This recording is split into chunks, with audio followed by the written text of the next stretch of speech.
Hi Sagittarius and Sagittarius Rising, here is your horoscope for May 2025. I'm Astrologer Joseph Anthony. All right, there is a lot of creativity this month for many of you. If you're a Sagittarius Rising or you have a sun sign in Sagittarius, this is a general Western astrology sun sign overview using tropical whole house systems. And this is going to be very basic and very minimal because everyone's birth chart and birth dates are completely different. But overall, you'll get an idea of the themes, the general themes that are going on here. So Jupiter, your ruler, continues to make its way through your 7th house. So socializing should still be pretty good this month as we begin the month of May. Now, as you notice, there is quite a few planets now in the 5th house, which is very creative. So many of you are going to feel extremely creative this month and a lot more fun and trying to, create more energy around socializing and gathering with others. Venus and Neptune. Neptune is in Aries for the first time since like 1865. And so this is going to be very big, but Venus is also moving direct along with Mercury. Remember, these two were retrograde for quite a period of time, and they've slowed everything down. We've also got Saturn that's going to leave Pisces finally and go into the 5th house for at least a few months before it retrogrades back. So there's a lot of activity building up in this 5th house for many of you. So the 5th house represents all kinds of love, fun, enjoying, creativity. This has to do with children. This has to do with speculation. It's generally a happier energy, let's put it that way, and which is right in line with the Sagittarius energy. So as we start off the month, we have the sun going through Taurus, and this is normal this time of the year. And Taurus is a very practical, down-to-earth kind of sign, and it's going through the 6th house of health and service and daily routine. And so this is going to be the area that we begin the month with, is focusing on your well-being, your physical well-being, or caring for others in some way. And the energy will start moving faster and faster as we move forward. Remember, the first 4 months of the year, I said that the energy was going to be a bit tricky because of the Mars retrograde, then the Venus retrograde, then the Mercury retrograde. It was a very confusing, unsettling time. So, but now the energy, as you notice, there's nothing in retrograde. Okay, none of the planets are in retrograde. This is the North Node. It's not really a planet. Mars is in a very strong position in Leo in the 9th house of higher learning, exploration, traveling. And so the momentum is definitely shifted this month for many of you. And so this is about, venturing out, having more fun, traveling, exploring, even if it's just short distance. I would highly encourage it. The second half of the month, the energy starts to shift into the 7th house of relationships and other people. So the dynamics are going to completely shift for many of you. So we start off the month with this Venus in Aries right there, and it just entered it. And so Venus in the 5th house can be very loving, very creative, spending time with family, especially children, creative projects, venturing out. And just, it's in Aries, another fire sign like yours. So there's no way you're going to be sitting still this month because the energy is going to be quite high. And so with Venus in Aries for the next 5.5 weeks or so, up to 6 weeks, this could be a wonderful time for new endeavors and new projects. And possibly even, a romantic, rekindling a romance, or maybe starting something with somebody you really care about. That is very possible. Could represent new contracts, agreements, because Venus could also represent agreements. And so this could be very beneficial. So, if you play your cards right, things could work out. Now, on the 2nd, there's a wonderful alignment with Venus and Neptune. And there it is right there. And it's in Aries. So once again, something could be so good and so mystical and so euphoric that you're like, wow, this is amazing. Now, this could be somebody you meet, or maybe one of your children is doing something that is, getting awarded for. The one downside to this alignment is, over-optimism, because Neptune's energy can be a little unrealistic. But on the positive side, this could be a very creative time. If you're an artist or a musician, this could be you writing a new song or creating a masterpiece of art. All of that stuff is very favorable when the 5th house is being activated. And so pay attention, follow your instincts. This could be a wonderful alignment that could take you into new areas of your life that you never knew existed. Now, on the 4th, Pluto begins its retrograde. There it is in stationary position. Not really a big deal because Pluto goes retrograde about almost half the year because it's an outer planet. And in the 3rd house, this will bring you back into the past subtly over the next 5.5 months.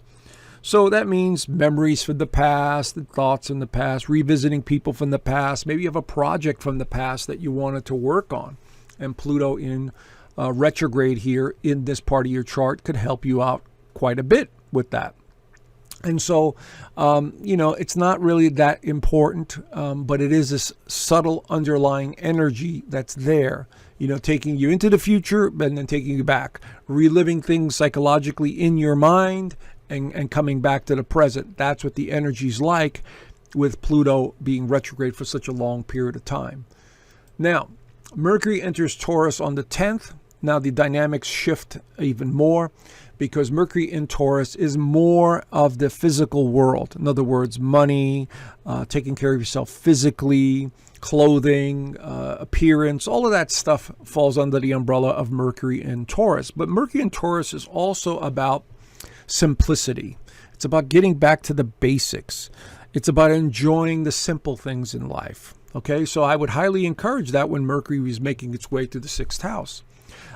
This part of the chart with Mercury in Taurus, and we also have other planets in Taurus, and there's going to be a lot of activity here with the full moon, which is going to happen 2 days later after the 10th. Financial concern over job, financial concern over medical bills or health of some kind. And it could be not even yours, it could be somebody else's, But again, I'm only using this as an example. Again, your birth chart could be completely different, but this is, Taurus is the sign of money.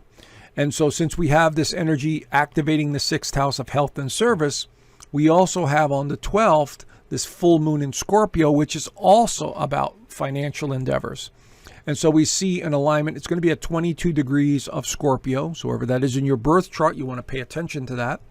And so we see an opposition taking place between these two houses, the 6th and the 12th. This is the spiritual realm. This is the psyche. And this is the physical world and the physical health. Now, because Uranus is closely aligned to this sun, it's going to be confusing. Not confusing, but groundbreaking. Or there could be some surprises in the mix at this time, like surprise expenses. Maybe you're getting a raise on a positive side. Maybe somebody's giving you a raise, or money's coming in from something. Maybe you're getting a check. That is part of it. Now, the one thing I will suggest here is this is heavy psychological energy. Please don't take it personally like you're only going through this yourself, because the energy can be very heavy and draining. But I do see this in a very positive light because of Jupiter, your ruler, being in a positive aspect, and most of the planets are in direct motion except for Pluto. So I see this, maybe you over worrying about something that you really shouldn't. And so this is going to be one you need to keep an eye out for. Now, the Sun conjunct Uranus exactly on the 17th, right there. And this is, again, full of surprises. So from the 10th on to about the 20th, there could be some major surprises with healthcare, your daily routine, your job, your pets, someone else's health. That's very possible here with this kind of energy. And so, we have to keep an eye on this because Uranus is very unstable. The energy is very unstable, and it could surprise you at what actually takes place, or maybe you have a sudden revelation about something. Hey, I need to take care of my health, or hey, I need to take care of this. And it's very important to pay attention at this time. The Sun enters Gemini. Now we have this Gemini energy activating the 7th house. And so the Sun is going to be going through Gemini, your opposite sign, which has a lot to do with other people. So the socializing really starts to get ramped up even more. And so interacting, events, parties, gatherings, whatever it is, more and more people are going to be coming into your life after the 20th. Now, this one I need to talk about, Saturn entering Aries on the 24th and 25th. This is the first time it's been in this part of your chart since 1996. And now Saturn could be a heavy, sort of responsible energy entering this 5th house. For instance, maybe you have a child that you have to take care of, or an elderly parent or something like that that you have responsibility for. That's the kind of energy I'm talking about with Saturn entering the 5th house. Okay? On a positive note, it could be giving you the discipline to complete a project or to make something happen, even more beneficial for you. Okay, so it's not really a bad thing, especially since it's going to be closely aligned to Neptune. Neptune and Saturn together like this, and they're going to be very close all the way into 2026. This could be a very creative time for many of you. It gives you the discipline and the creativity to move forward with projects and endeavors. Or maybe you're helping someone in your family with the projects and endeavors, you see? So there is always a positive and negative side to all of these alignments.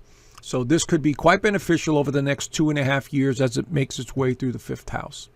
And the rest of the month, we have Mercury entering Gemini. Of course, communication and ideas are going to go through the roof at this time because this is a very favorable alignment for Mercury. Loves to talk and communicate.